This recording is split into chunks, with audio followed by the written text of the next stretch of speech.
So I'm going to tell you guys the story of the most embarrassing thing that has ever happened to me in my entire life. Now, at the time this happened, I was 14 years old, and I said to myself, I am never going to tell anyone about this, ever. But you know what? Enough time has gone by. This was a long time ago. I could finally talk about this.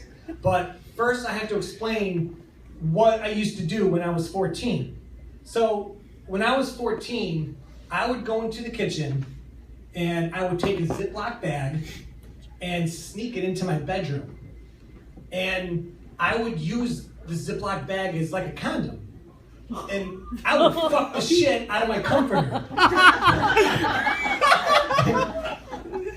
And that comforter, man. Yeah, for good times. Dude, I was just kidding. I didn't. So, but once you're done fucking the comforter, you have to dispose of the What's condom. your nickname, Comforter? Do not repeat this. So I had to like sneak the used condom like into the bathroom and like flush it down the toilet. And I did this all the time. Like all the time. Like looking back on like this time of my life, like I'm pretty sure my mom was thinking to herself, like, we're out of Ziploc bags again? I just bought some. Man, I don't remember making so many sandwiches. Now for the embarrassing part. So this one time, after a very passionate round of comforter fucking, I actually had to go to the bathroom. So I take my used condom and I sneak it into the bathroom, and I put the used condom on top of the toilet. I go number one, I flush the toilet, I wash my hands, and then I leave the bathroom and I go and watch TV. And I wasn't thinking, I wasn't paying attention. I left my bag of jizz on top of the toilet.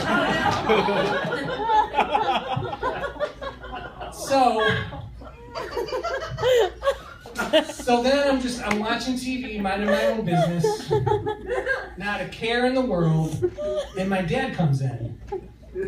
And he's like, I just want you to know that if there's anything you would like to ask me about sex or relationships, you can ask me anything. I'll be there for you. And I'm so clueless. I'm like, nope, I'm good. Yeah, don't worry. I got it all figured out. So after our talk, I go back to watching TV, and I'm still completely oblivious.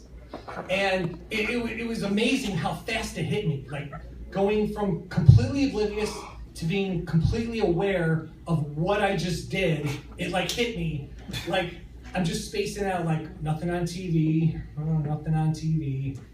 Man, that was really cool of my dad. He's a really good guy. It's good to know that if I have anything that's bothering me, oh my God, my bag of jizz! And I ran to the bathroom, and there it is, just staring at me, right where I left it. Now, there's a very important lesson to be learned here. I never talked to my dad about this. I was just like embarrassed for years. Never talked to him about it, but like finally, maybe 20 years later, I finally told my dad the story to see if he like remembers it. So like I told my dad, and he laughed, and I mean he really laughed. And eventually he stopped laughing, and he said, "No, I never found it." Oh my God. I don't know what you're talking about. I'm like, oh my God, all those years I was embarrassed for nothing. He never found it. It was pure coincidence that we had a talk. So this is the very important lesson to be learned from all this. If you learn nothing else, just know this.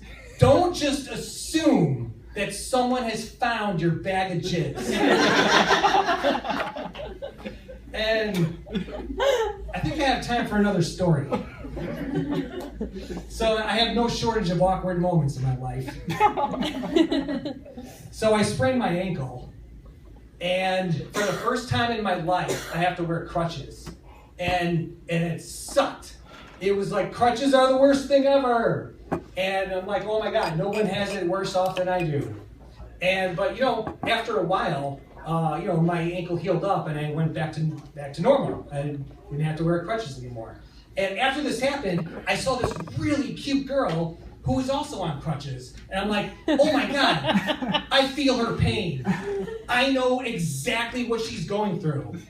So I go up to her and I'm like, oh my God, we have so much in common. I'm just gonna start talking to her. And I'm like, hey, sprained ankle? And she goes, no, cerebral palsy.